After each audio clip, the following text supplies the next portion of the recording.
What's going on, everyone? Um, happy merry late Christmas and happy New Year to everybody. This your boy at Big Game James _36. Special edition of Big Games BS and you know, post the Orange Bowl debacle, whatever we want to call it. But clearly it was not the best showing of FSU. In the history of this is one of the worst bowl loss in school history. I believe it's the worst playoff loss, or tied for it at least. No, I think we got it wrong. We lost by 60. So TCU did not lose by 60. I believe the score was 65-7 last year for the bowl game. But appreciate everybody coming in as this is a special edition. What we'll do is all my greenies. We will definitely acknowledge questions and comments that we have for you. If you're not a greenie, if you hit us up on the super chat, or please consider becoming a member coming into the new year. We'll have some new stuff rolled out. Hopefully I'll have it all planned out next week, and we'll talk about what each level gets as far as being a member of Den Media Group as we roll out new things and new content. But yeah,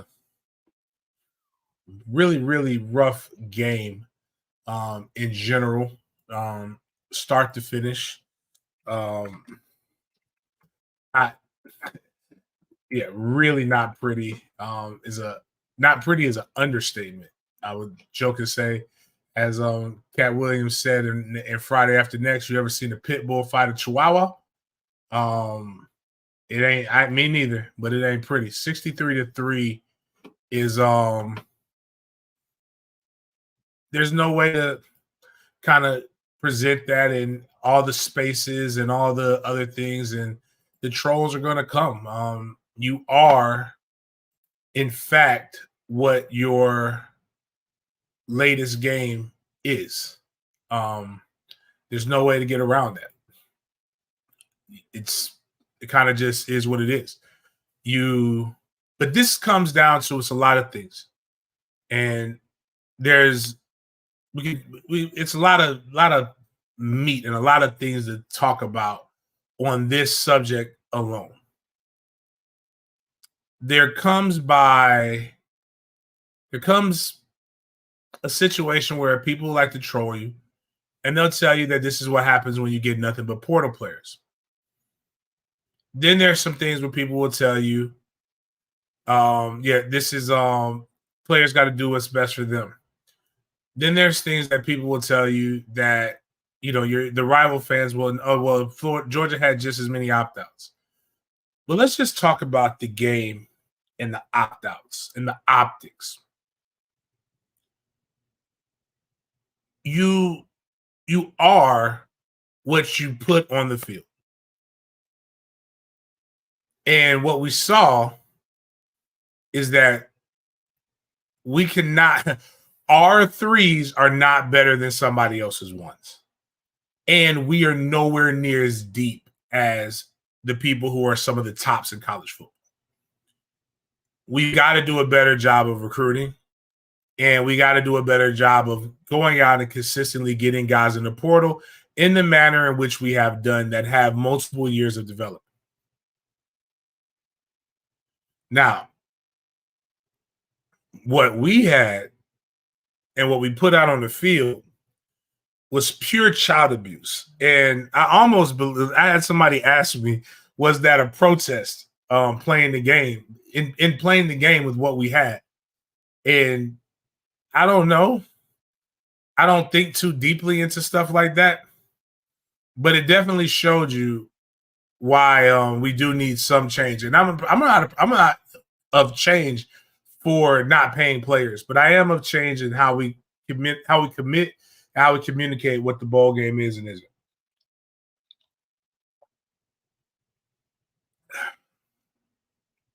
But maybe we'll get into that, what some of your suggestions are for the bowl games. But I guess before we get, one of the suggestions though is the lack of understanding of what name, image, and likeness actually is in relation and regard to college football. Name, image, and likeness is not a contract between the athlete and the school. Name, image, and likeness is a contract between the athlete and whatever marketing agency that athlete is with. Now, the marketing agency can be a collective that collectively brings in people and goes and recruits other entities to pay money as a whole, and then the players are in turn responsible for doing a certain amount of events for said collective, or it's an agent. So I want you guys to stop using this. They have to pay money back if they don't finish the season. You can't do that. That would clearly be pay for play. But my suggestion would be, and this is how you can change it. Take the money that's being paid to the athletes, or excuse me, to the schools and to the conferences for these bowl games. If you make it to the New Year's Six bowl, you get paid X amount of millions of dollars, playoff bonuses, all the nine. Half of the money for that game is put into a pool and distributed amongst all players who are on the active roster for that game, meaning they played, meaning you can't get paid until after the game. I think you'll see guys like let's just say roughly this. It used to be you get $15 million for a BCS bowl. I don't know what the number is anymore. But let's go $7.5 million. And let's just divide it by the scholarship players. Let's say in order, we will give you $90,000 to play in this game. Everybody who plays in the game with a $20,000 playoff bonus. I guarantee you'll see a lot of people play that game. I guarantee you see less opt-outs. And it's an exhibition game. And you can play. And what's happening is the university isn't paying the kid. The bowl game is paying the kid. And that's an outside entity to do it. So you stay within all the parameters. If Georgia players got paid to play, and I heard something, again, it was an outside entity that came in and enticed the players to do one more thing. Now, here's the thing about the snub. A lot of people are saying, I think the snub was that is it. The snub is it. That is the reason why. But it's life. Life is going to snub you. Sometimes you can do everything right. You can win. You can check every box, and you're not going to be good enough to be invited into their party. But now we also saw what happens when you quit. Now, here is the level of deepness in all of this.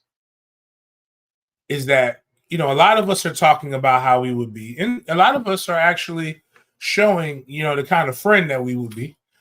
No judgment. The best way to liken this is, let's say, hypothetically speaking, guys, you are in a brawl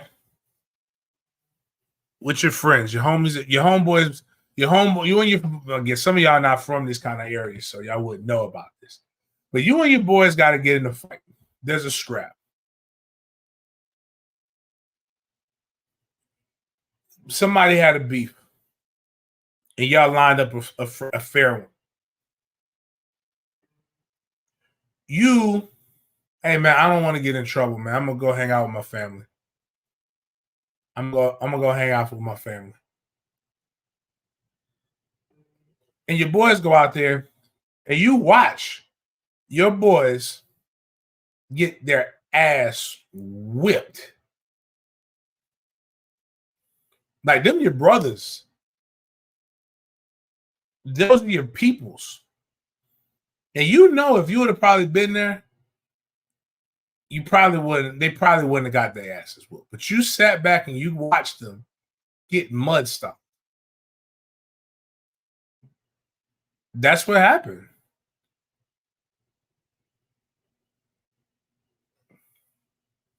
That's what happened. And nobody can blame them. But it's a tough thing when you talk about the love and you talk about the respect and you talk about the admiration. You talk about these are my brothers and you talk about that's why, I think, I can't hate on anybody for doing what they did. I mean, some guys like Johnny Wilson actually had some serious injuries, like they not serious, like, but like needed to recover. You had some guys like Trey, but when I see what Tatum Bethune attempted to do, ironically, everybody bashed Josh Farmer, but when you think about what his broken hand and what he attempted to do, Fisk, what some of these guys attempted to do, though hurt, you got to give them a little bit of give them some more respect because their idea was not to bash or turn their back on their teammates. It was to finish. But at the end of the day, one could definitely understand why one would be upset about not making the college football playoff. But now you have a 63-3 loss that you have on you regardless. And that's who you are to finish the season. It's like a lot of people say these things like, not like this. I don't want to go out like this. Okay?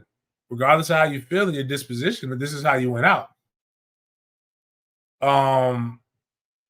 And it's not saying there's no understanding, but it is saying that you can't blame the kids for doing what they see us as adults do every day.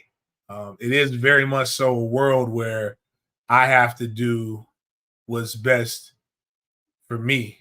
And this, while we're into that, like we'll let the chat kind of dictate the topic of the conversation, and we can like have a good lively discussion, lively debate on these things. We'll talk about this first. I had a Georgia player that then this is how I can speak about Georgia a little bit more intelligently on some stuff. I actually know some of the Georgia players. A pretty old girl put, I think it's different if they didn't go 13-0. They did everything they could to get in. They finished. They did, but they didn't finish. The Orange Bowl would be the finish.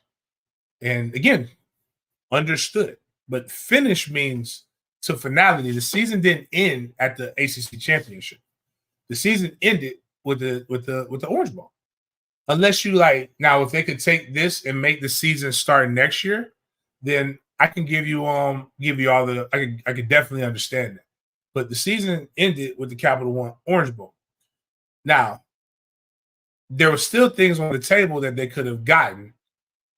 But again, with respect to understanding why they came back and what they did, the season was over for them, but they left the guys behind them to fend for themselves. So, like, that's kind of messed up. And I get that's not where they should have been at. But again, think about what your sports is on this channel right here. I like to tell people that you might not realize it. Sports is a microcosm of life. Would you live your life the same way and give the same advice to someone in your path, in your situation right now? Would you just quit and just stop with what you're doing? Because if you do, I'd argue that you would not have the success that you're looking for. That's all. That's the only suggestion. It's not saying that you don't empathize or understand. What it is saying, however, though, is that ain't how life works. You don't get to just, because something didn't go your way, you don't get to just stop. But I do understand the snub. One cool rattler, even though these guys aren't greenies, they're giving some good shit. Do you think that the way the term "these are my brothers" have the same meaning today? It definitely does not mean the same shit. Not to everybody. To some, it does. But again, I would never leave I was thinking about, and I had my teammate Kamari, and this is why so many of us could talk. Like we played in the 8-5 my senior year. I think it was 8-5. Or were we 9-4? I don't remember. My senior year, we played in the Orange Bowl. Fucking meaningless game. Same thing. Meaningless game against Penn State. Meant absolutely nothing. They had so many guys with draft grades that they ended up leaving, but we're good. We came back. We actually like each other. We talk to each other on the phone. We do a lot of these different things.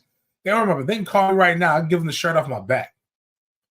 And it does mean something different. And it has nothing to do with the transfer portal. It has everything to do with just the way that we as a society are. We don't really care about we really feel I have to do what's best for my family mindset pales in comparison to logical reason. Like, people talk about injury. Somebody can help me out with this. What major injury happened in last night's game? Does anybody know? And what are the statistics with major injuries in football? We have to look at these things logically. Anything can happen. Let me tell you about one of the most scariest, nastiest injuries that I ever heard. It was somebody popping their Achilles. Sounds like you ever heard like a tire explode on the interstate? That's what somebody who pops their Achilles sounds like. You know when that happened? Guy was walking to practice and his Achilles popped. What about the injuries? Anytime you do something athletic, you can have an injury. Check this right here. Dakota Fag. Real life examples. Not these aren't imaginary examples. These are real life practical examples that I love to bring up. Because again, you're talking to a guy who's not only lived it, he's also seen it, he's experienced it, and he's done it. Dakota Fag tore his ACL competing in the NFL draft, in the NFL combine. You know what looks he got? Nothing. You guys talk a lot about, everybody talks about this, and Bobby brought up again, and it is a good point in the grand scheme of things. We can't blame these kids for opting out. I get the family aspect of the sport, but why put my financial future in jeopardy for a game that doesn't really matter in the grand scheme of things? Let me talk about this again. The financial future, your financial future is not secured until you actually get to the league, until you get to training camp, until you sign an NFL contract. Literally everything that you are going to do from today until not even April, until actually, yeah, what'll be last week in April, until you sign your contract, which typically for a lot of people is at least a rights contract is done in that first weekend in May. Everything is done for that. I don't know so I don't think a lot of you guys really two things I don't think fans understand: NIL and contract language. And you want to really talk about this as a guy who covers the NFL, covers the combine, covers scouting. You know what the games that they watch? They do watch the Senior Bowl. They like those because you actually get coached by coaches, and scouts are there for every aspect of it. But typically, especially guys who are entering the draft early, they look at the 4 best games you played against the 4 best competitions before they go into everything else. That's how they make their initial results. You don't think that they're going to look, especially with Georgia on the starters not having the opt-outs that they had, you don't think that they're not going to look at their Georgia film? Better yet, you don't think the question is not going to get asked. It doesn't matter for the Jared versus. Again, not even knocking Jared versus Keon Coleman. Boom. Hey, go make your money, daddy. Understood. But I think a lot of the things and the excuses that we're making aren't as bad. And if this is truly the case, a lot of you FSU fans, and I'm with you, but if this is truly the case, 63-3 doesn't make any difference to us because it's just a game that doesn't mean anything. If it's truly just a game that doesn't mean anything, then who the fuck cares about the score?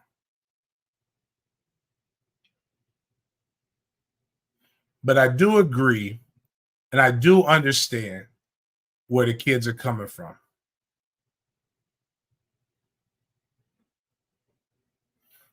And this is the problem. What Georgia did James, I'm almost positive these players got paid to embarrass us. ESPN has a lot of power, and it's obvious they hate FSU. No,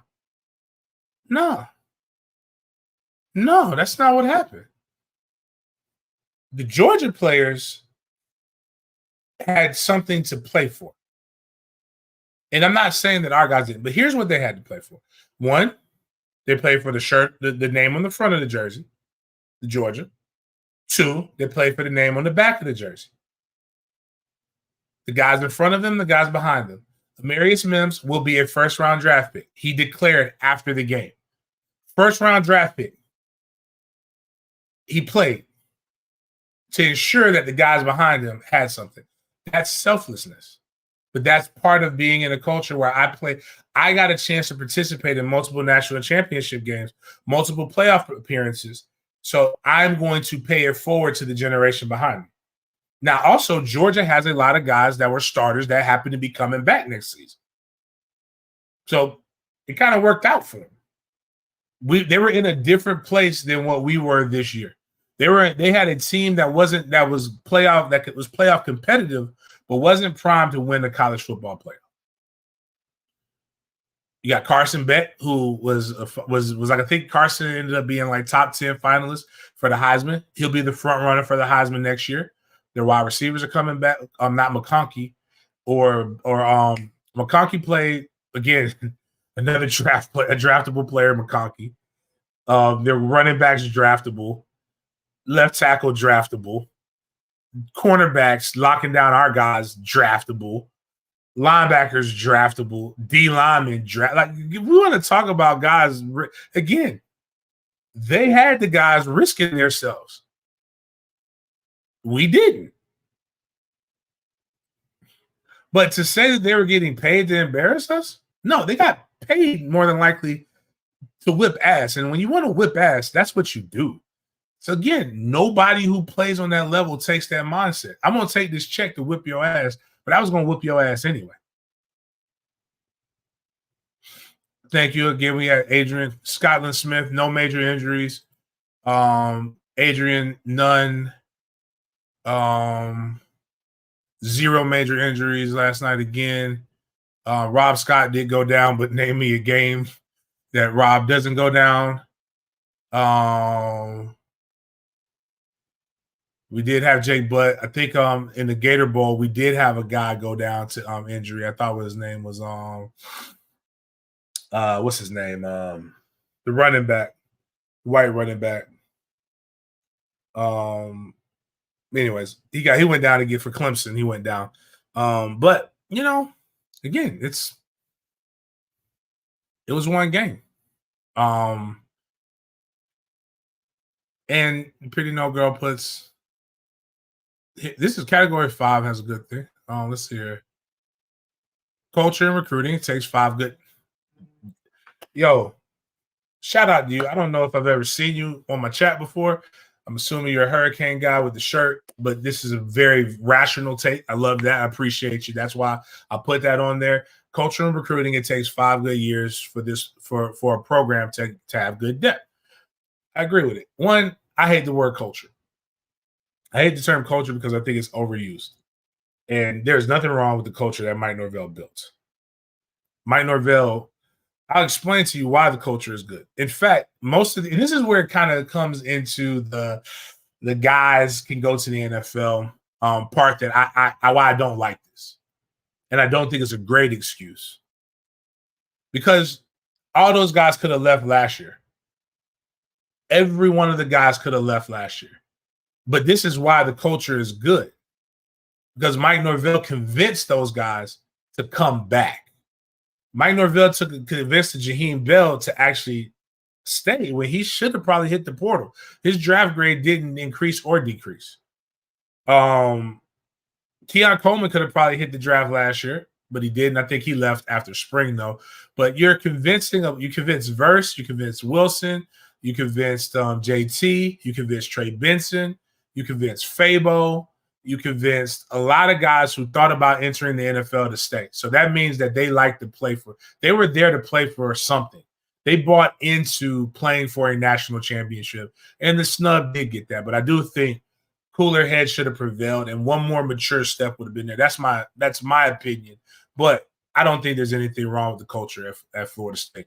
I think Mike Norvell, you don't win 10 games consecutively and not have a winning mentality added to it. It's just they don't have the depth. They need one more year to be able to truly have that. And what you can't knock is the floor is definitely raised to a higher level of what Florida State has. Now, I will say this, though, that just because the floor is raised doesn't mean you don't look at the ceiling. Like, if you think, again, you can't look at this Florida State team, even with that was a damn Florida. What we learned from this game is that Florida State's backups are nowhere near as good as Georgia starters.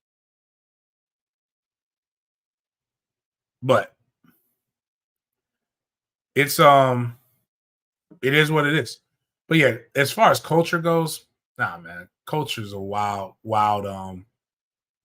thing. That's you guys going back and forth into troll talk. There's nothing to identify. Like, I mean, if there was no cheap shot, culture is indicative in undisciplined behavior. There were no cheap shots. There were no shitty penalties toward the end of the game. In fact, this is what I would say, and we'll still do my big games breakdown, even though it's going to pain me to watch this and break it down. But plays were there to be made. I counted 3 dropped interceptions, 2 fumbles that we should have gotten. That's 5 turnovers on defense that you easily should have had. You don't fumble the ball coming on a kickoff return, what Deuce did. You don't take a sack again while you're driving into territory, which we did. I think it was right before the half. That's 2 fumbles right there, and then Glenn threw an interception. So that's 3 turnovers. You make some catch. 21 doesn't drop some of the passes that he drops. And this game is way more competitive with your guys who just aren't used to being in these positions. Our guys had plays to be made. Our guys just weren't used to it. And when I look at Glenn in comparison to what he did against Louisville, it was wild. But it showed us that we don't have the backups that Georgia has, which very few teams do. Georgia and Alabama are the ones who have won the most national championships here recently for a reason. They recruit at a high level. They coach at a high level. They build a territory around their states. They go in and they poach who they want to from other places. And that's okay. You should never have to be on your 3rd string D tackle. And I don't know if you guys realize that we were to our 3rd string D tackle. And really not even the 3rd string D tackle that we wanted to be out there. Think about the guys who have hit the portal that have already left. So again, there's a lot of themes that could be into this. We could blame the players for opting out. We could also understand. We definitely could blame ESPN for making the players opt out. The guys who were there didn't maybe put up the 100% of the best effort that we could, that we wanted. And then Georgia's just a damn good fucking football program. They were number 1 for every week except for one for a reason.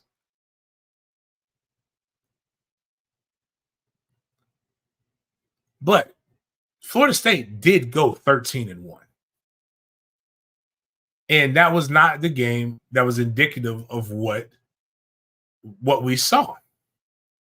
And it would have been amazing to see what I am curious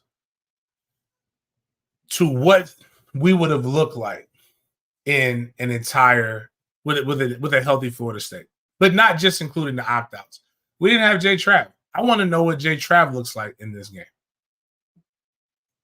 Now, going into this, transfer portal is overused. It is only a supplement plan for high school recruiting. Will always be your foundation for a program and building stability. Yes and no. If you try to only use high school recruiting to compete with the Alabamas and the Georgias of the world, you will not be in the situation that Florida State was in. You wouldn't even get the opportunity to get your ass whooped.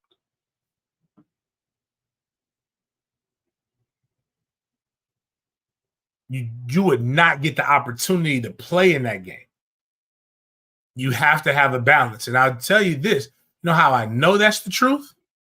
Look at what Alabama and what Georgia are doing this year. Georgia has 5 potentially new starters coming out of the transfer portal, and Alabama has actually used the transfer portal to gain a starter, gain some few starters as well. That's the truth behind it.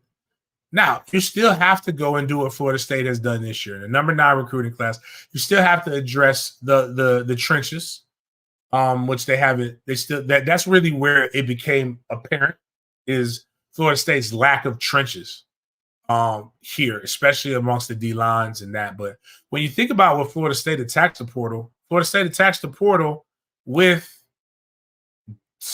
guys with 2 to 3 years left. We just offered a D tackle from Colorado State with 3 years of eligibility remaining. What the fuck difference is that than a high school kid? I'd argue that a high school kid, a college guy with 1 year in a college weight room is better than 90% of high school kids coming out. At least 90% of all 3 stars. And what we'll see is, and Steven put this right here, time to reload. I would say once we get through the next couple weeks and you actually see what we hit in the portal, you'll be as excited about next season as I am. Because the reality of the situation is based, and it's not just your roster, it's your roster based upon your schedule. Florida State gets Cam Ward or DJ Ukulele. Florida State is in a position to get another 9 to 10 win season for the 12-team college football playoff, which means you're in a prime position to be able to control your own destiny, which means, again, you'll have another year of good recruiting, which consistently puts you into where you need to be at. Remember, Georgia has had really, really good success recruiting.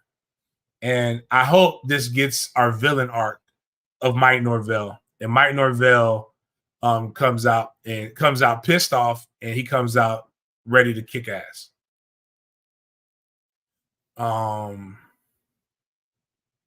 What chance he turns into LJ McCray? I think that young man, the kid from Colorado State, hell yeah. I don't know what LJ McCray is going to be. I think he might be pretty good. I actually saw him in the state championship game, but like he'll see the field for us before LJ McCray would have saw the field for us. We bring in another defensive end. That defensive end would see the field for us before Armando Blunt would have saw the field for us. Like, not saying those guys didn't hurt not to get or getting flipped, but if the goal is to win games in 2024, those are the guys. The other guys are gonna help us a little bit more than that. We have a couple. I think they're really focused right now. Jay Waters put any high school recruits possible for February signing day. We have a couple guys that opted to wait. The young man who we got to reclass, he might be something. But again, even if we sign him, he's somebody that's going to have to develop a little bit. We got to bring along. Not really worried about that. So Panama Jack, you can't convince me that if we had our full team, that we wouldn't have competed and possibly won that game. Georgia Tech versus UGA game, let me know we're okay. 31-23. Rivalry games are different. I think we'll be fine. I mean, shit stinks, man. 63-3 is not sexy at all, but I think we'll be fine in terms of recruiting. I think we just have to take a different mentality. Go out there, beat the fuck out of the teams, and continue to stack talent. And, you know, the other thing I also think that, we had some guy like Georgia had, I think, 2 guys hit the portal after the game, had a guy hit the NFL draft. Like, you get 5 days to hit the portal after your bowl game. Like, all that drama beforehand, like, mute that shit. Like, fuck all of that. Go hit cause that after the bowl game. We should have been fine.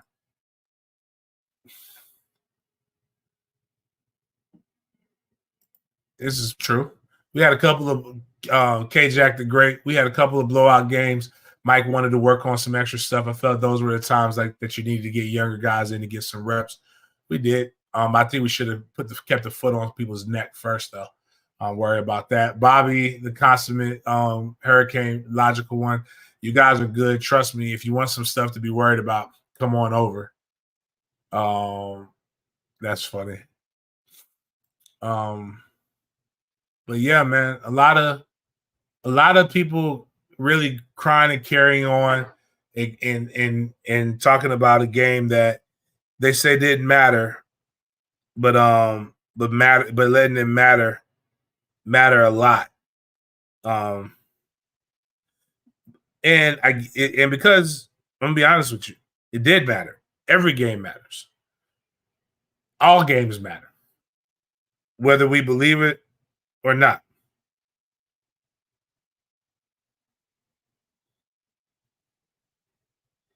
But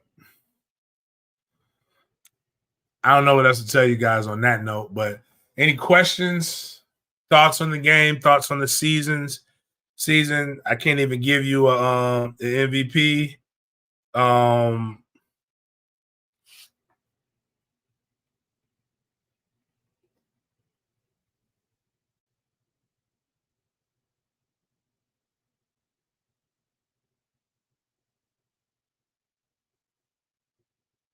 Hold on.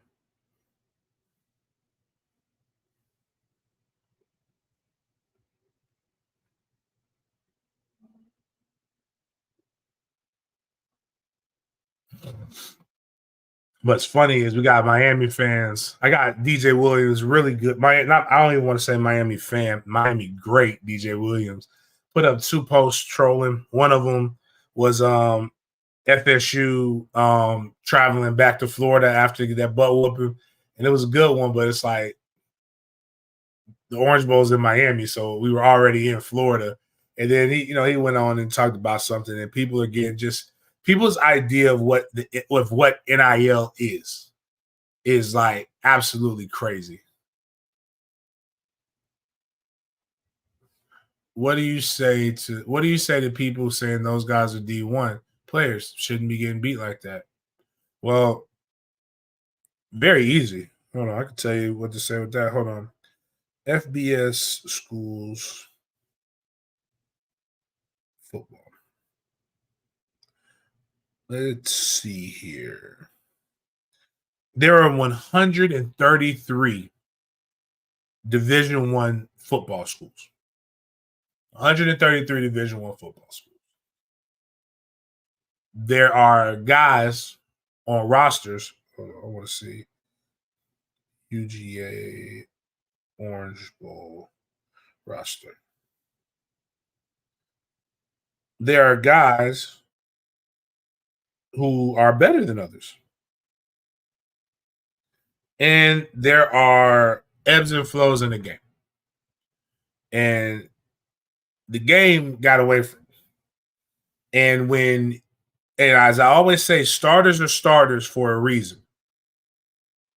Starters are starters for a reason. Backups are backups for a reason. Let's just talk about here. So let's go. You got a junior, senior, senior,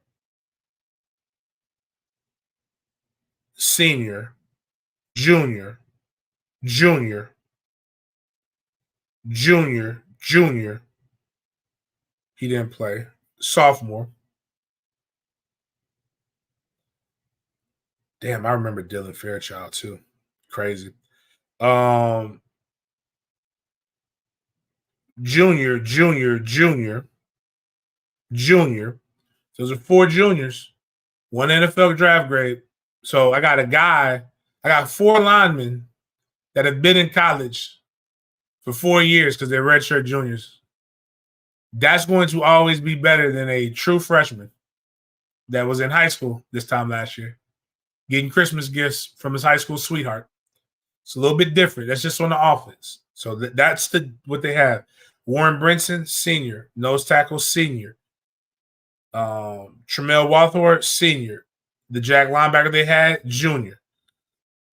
I'm looking at their depth chart right now from like what Georgia actually announced. So like there's the difference between me in 2002 and me in 2005 are completely different people. I came in at 215 and I left at 255.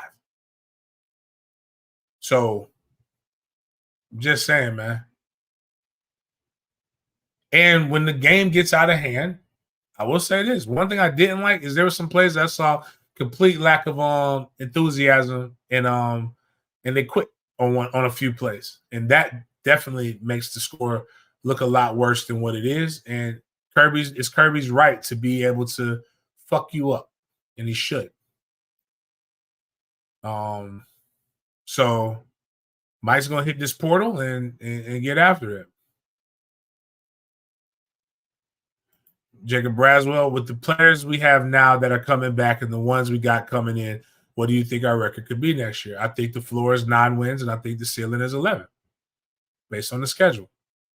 The toughest games that you have are Notre Dame and Clemson.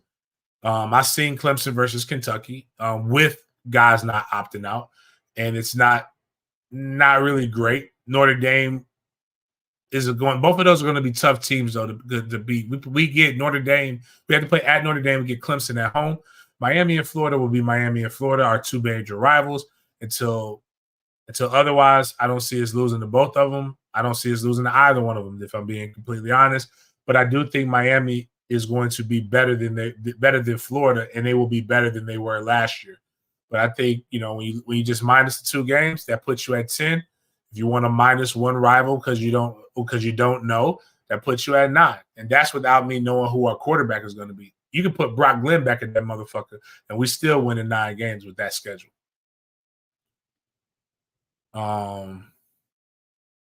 Zoe Petit, can we replace Shannon, Pap, Odell, and not? I'm not finna get into all that. I mean, the thing is that you want to replace those guys because you feel like they don't recruit, but then you're replacing the guys who have had the most production on your defense. Those are 3 of the most productive segs. Pap is the only one who's had first-round draft picks come out of us.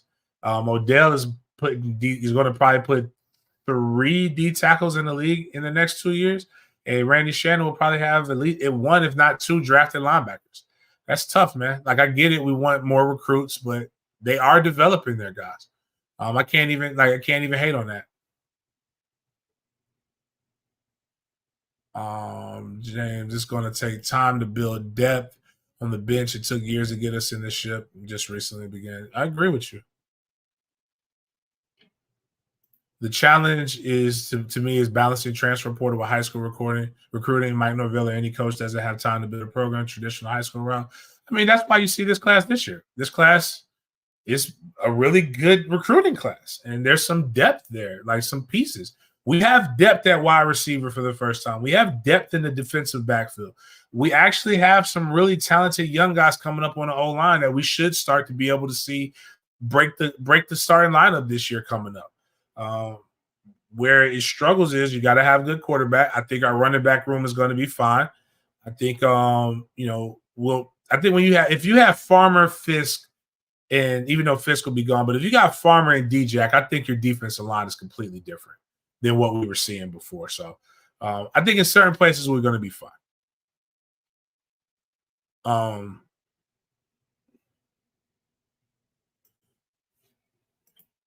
Adrian asks, what round of the draft do you think D'Lo, Coleman, and Verse go? I think Coleman and Verse are going to be first-round guys. I think D'Lo third, depending on what he does at Pro Day or the Combine. But I think D'Lo is going to be a guy that's going to test very well. And he's got the plays to show that he can be explosive, especially blitzing and in coverage. I think he's going to be a guy that you can see get that. But if he gets, I think he's a third or fourth round grade guy. Coleman in a draft that outside of Marvin Harrison, the LSU guys, one of the LSU guys and one of the Washington guys, it's not like a can't miss wide receiver. Actually, I was going over the top 10 like in the draft. I'm shocked more people who want to come back next year haven't entered the draft. Like I'm looking at the quarterbacks and just knowing Carson, I get why he's coming back, but I'm shocked Carson didn't enter the draft because Carson would probably test well, rise up the ranks, and probably be one of the better quarterbacks coming out. Been waiting on your take since last night from Terry Leggett. Again, appreciate it, man. Can't wait till next season. Bobby, the Miami game is you're right. I mean, I can never take them out of that. I don't know, man.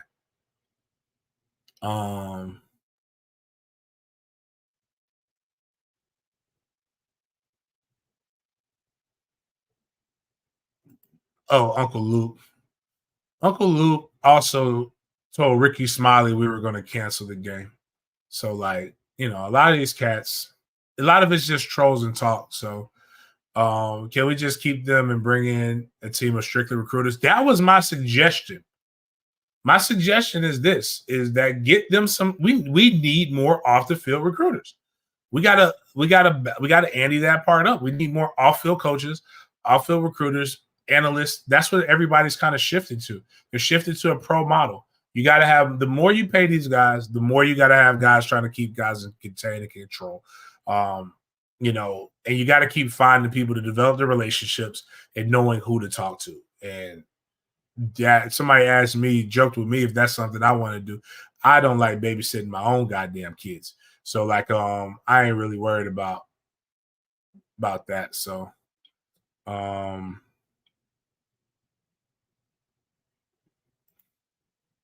I would like the coach to come out with the mentality of destroying people, us against the world.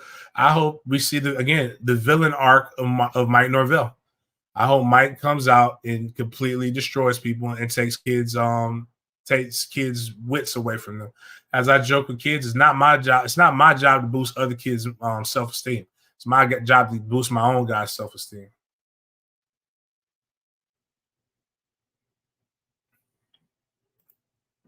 Dub is the greatest. I'm glad you and other former retired players are now getting more interactive with the program. P-Dub is a crazy example of that. I got supreme faith in Norvell because you guys do. I mean, Mike's my guy. I mean, Mike's dope. I mean, he's a good guy. He's got asshole in him. We just gotta let that come out, man. Mike is Mike just gotta take that next step. That's all, man. That's all. And Zoe, I'm with you. I'm upset with the trenches too, bro.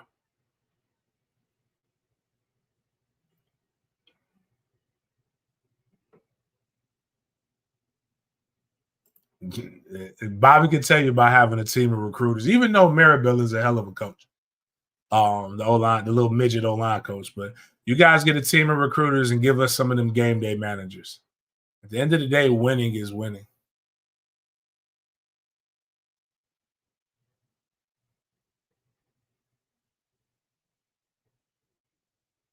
I don't know what Drip Kings is talking about.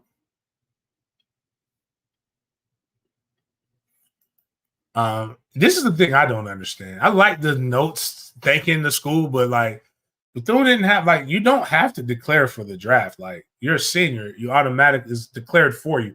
It's kind of like when you sign up for to take the ACT, SAT, you automatically enter the secret, not Secret Service, but the whatever the men have to do to declare for the draft. Like you don't need to declare for the draft.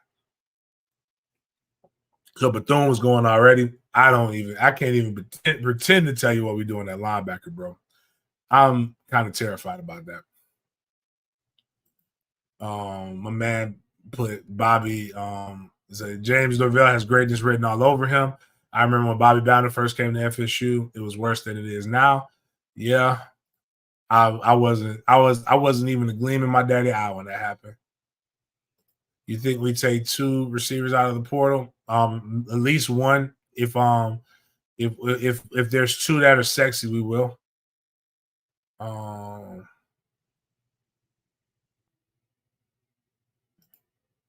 As a fan base and program, we need some good news tomorrow after the month of December. As a fan base, we need to chill the fuck out. That's just what we need to do. As a fan base, we need to like stop being a bunch of bitches. Like, stop worrying about what everybody else's good news is and what everybody else is doing and what's going on with that. Everybody else is watching us. Did you watch Florida play in their bowl game? Did you legit take time out of your life and watch the Bad Boys for Life Bodega Bowl? No, you did. You probably was just chilling and you saw it on the ESPN ticker and then you saw that they lost and just thought about it.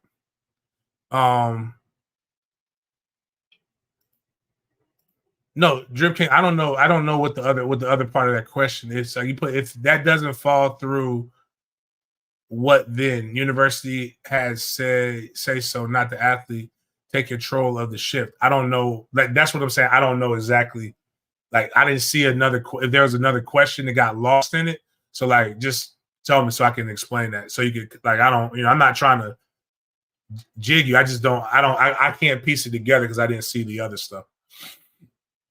How long before we wait for Cam? Can't wait forever. Or think Brock okay? Like, Brock knows that he's not probably going to start next year. You ever considered that? Brock is coming to compete. Brock is a sophomore. If we're bringing in DJ Ukulele or Cam, they're 1-year guys. He's not worried about that. At least I don't think he's worried about that. But if he does that,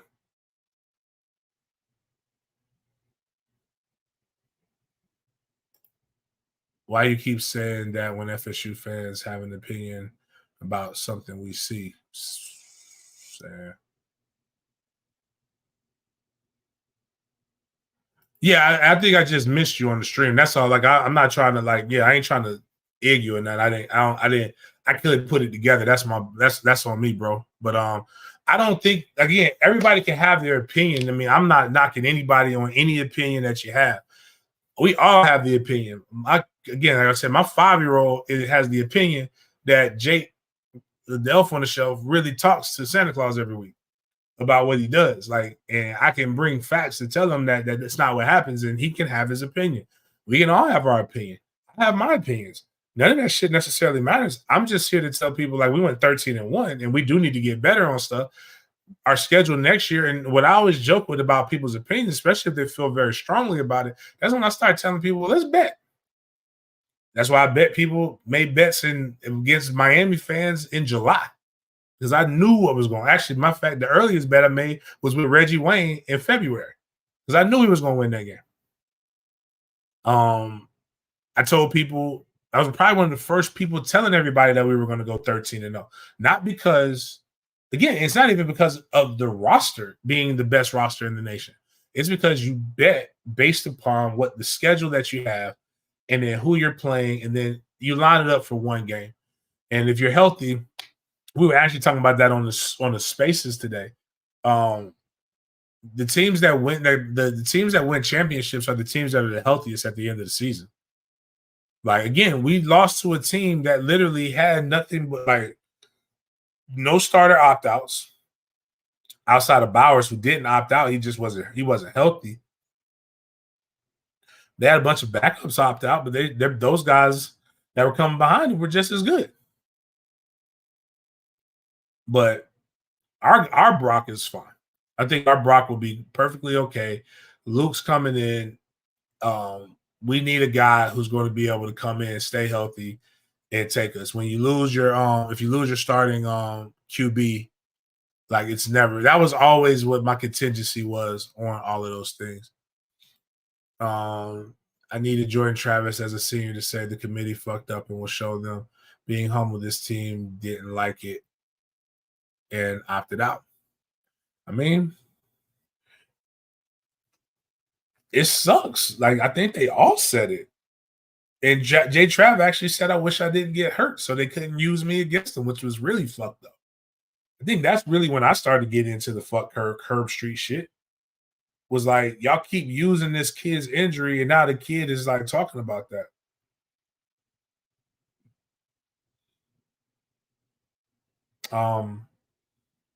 Yeah. Phil Smith and Stevens, no circumstance should we have lost by, man. I don't know what you want, dog. I mean, that you could be angry about it. I've just played that game. I've been on the side. I've never been on the. I've been on some butt whoopings like bad, never that bad, but like, man, you could have put, unless Marvin Jones, Peter Ward, Chris Winkie, Charlie Ward, Snoop Menace, Darnell Dockett, Corey Simon, T Buck, Deion Sanders were walking out that tunnel, man. Like that shit just got out of hand, man. You could blame who you want to blame, but like it's hard to coach when you're third. I don't give a fuck what anybody says. If I'm coaching against that, right? If I know that I have your third string D tackle against my starter, I'm going to punish you. Like, I don't know what world of planet or video game or whatever you guys think, but it's simple physics. If I have a more mature, stronger athlete than a grown ass mountain of a man against your guy who you didn't even feel was a starter, I'm going to mutt you. And that's what happened. We got mudded in the lines. It was amazing to see, like, when they, like, it literally in the beginning of the game, the first play I saw, when I saw their guard displace our D tackle and they get 9 yards of pop on the run on a straight dive play, I said, oh shit, this is going to be a long ass fucking game. There's nothing that we can, like, you don't have the cats for that. Like, there's only one other team that deep, and that's Alabama at this juncture. Like, I don't really know what else you guys want on that note. I mean, again, like I said, if you want to feel better on social media and y'all, you don't scream and yell it out, I think we'll be all right though. We'll be right back in the same place. And if we have what was it? Shit. 7 NFL opt-outs on offense and 6 NFL opt-outs on defense, we're gonna get our ass whooped again next year. I think it divided the locker room because a player may say it's okay, we'll get through this. Verse came back to win the natty. He not hearing that. I mean, listen, Verse, they had to do what they had to do. Again, they did what they had to do.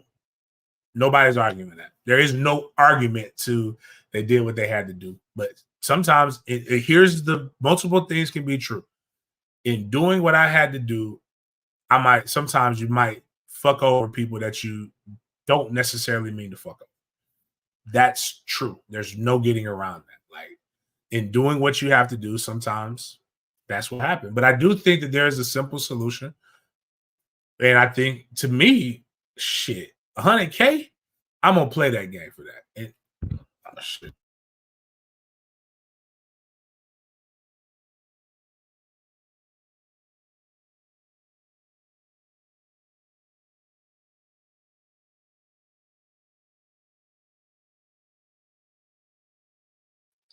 $100K, I'm gonna play for 100K. Oh shit.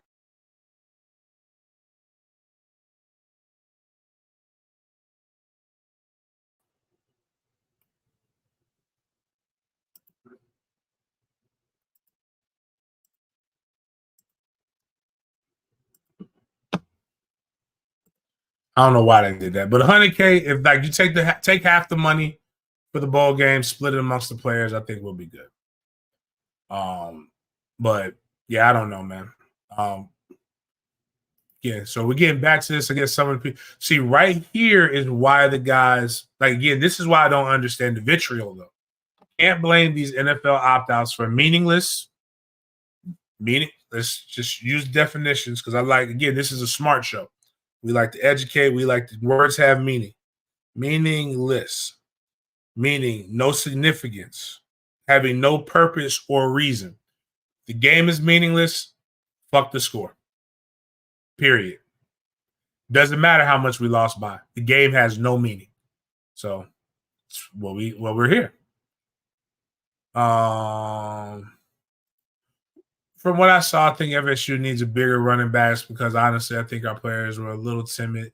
I think bigger running backs ain't got shit to do with timid. Like you either pussy or you're not. Shit. When we put Ja'Kai Douglas back there, Ja'Kai Douglas was running like a motherfucker. And he ain't 220. I think we need guys with better vision. I also think Cam Davis will be much differently. Recruit better, need to. Gotta keep getting better. That's all you can really do. Get better product, get better depth. That's what we need. Better depth. Yeah, I don't really know what else to say about that. I think we need bigger, faster linebackers to pop the running backs. Our linebackers look tiny compared to UGA. They getting some motherfuckers, man, but you got to get that, man.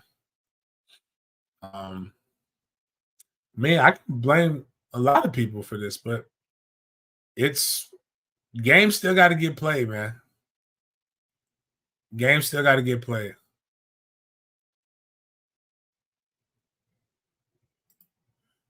I think I think the world of Cam Davis. And Ward Dunn wasn't a big back. I got two of I had a running back that's 170 pounds soaking wet this year. And we played 4M football, biggest division in the state of Florida. And then I had another one that was 145. One went for 1,300, or no 1,100, excuse me. And then the other one went for 1,800. And they just run pissed off with aggression, and they're petite. Like running game is mentality, dog. It ain't got nothing to do with your size. There was a quarterback that was rumored. Minnesota's quarterback was rumored to have getting $30,000 to play in the bowl game. Nobody ever presented that. That's the beautiful thing about writing. Like you can just put anything out there and you don't have to justify it. You don't even have to present facts. Remember, Josh Farmer entered the transfer portal, but there is no documents of him entering the transfer portal, whatever. And Ward Dunn definitely played in a different era, a much more physical era, and was about 180, 185 when he played. Again, running game is about mentality more than it is about size or how big you are. But I think Georgia's D-line, O-line, their line play has just been better than ours. Like our line has sucked since 2015. But I do think vision is something that we lacked. And that's where I think Toa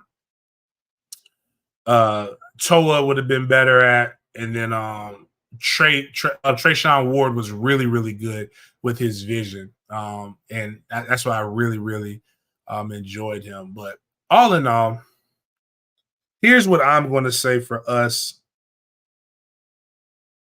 as a fan base. Oh, shit. Life of Bill. We have to emphasize trenches in recruiting a bulk of the NIL.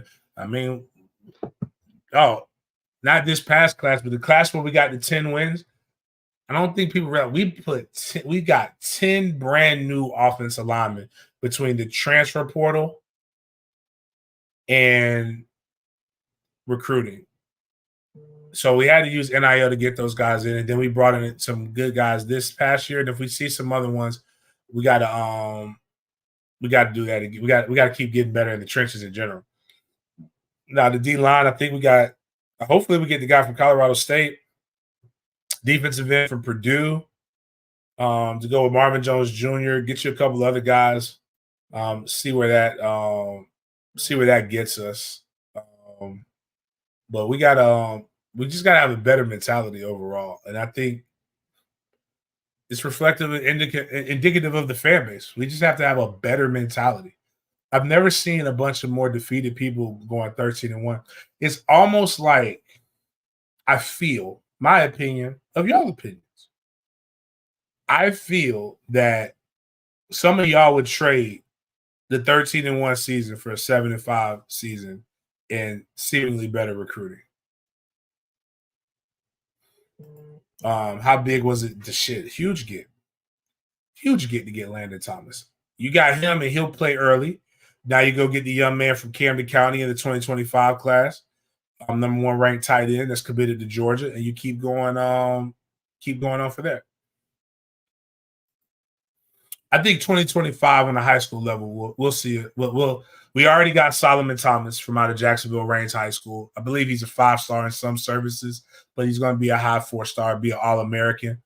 I think the number one tackle in the nation from out of Charlotte, excuse me, is really, really high on us. I think we'll probably see 4 blue chip level offensive linemen be in that 2025 class, which will be kind of one of the first times that we'll start seeing ourselves be able to get that, which is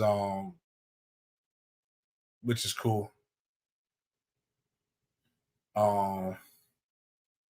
Yeah, so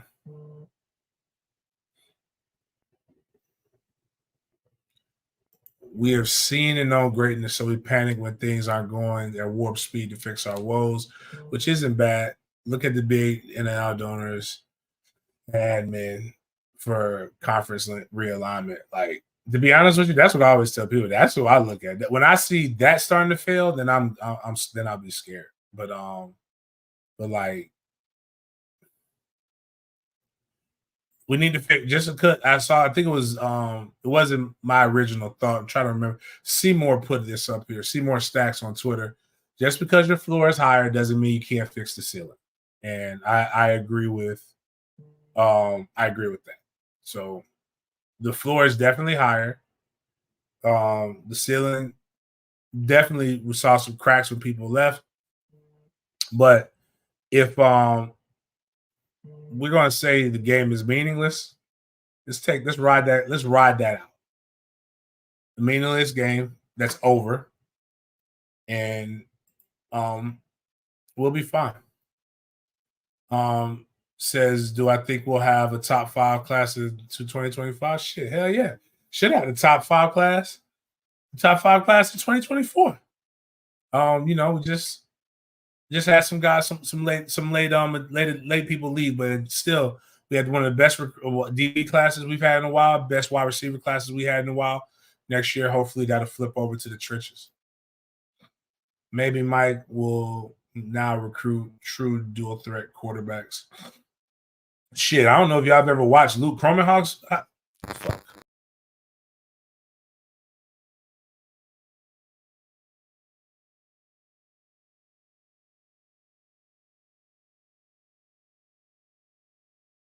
All right, my webcam is wilding, so I think it's telling me it's time to go. But I don't know if y'all watched Luke Cromenhawk's highlight film, but that motherfucker can run and bang and throw. Like, he's a true dual threat quarterback. Tramel ain't. If y'all thinking Tramel gonna be like, my dog Tramel is really smart and can move and is athletic enough, but Tramel ain't all that. Like when it comes to athletics. My bad. Oh shit. Let me back that up. Tramel is all that. Tramel isn't that athletically. Maybe we can work on that in the off season and I can help my guy out. But that motherfucker can spin the ball, I can tell you that much. But yeah.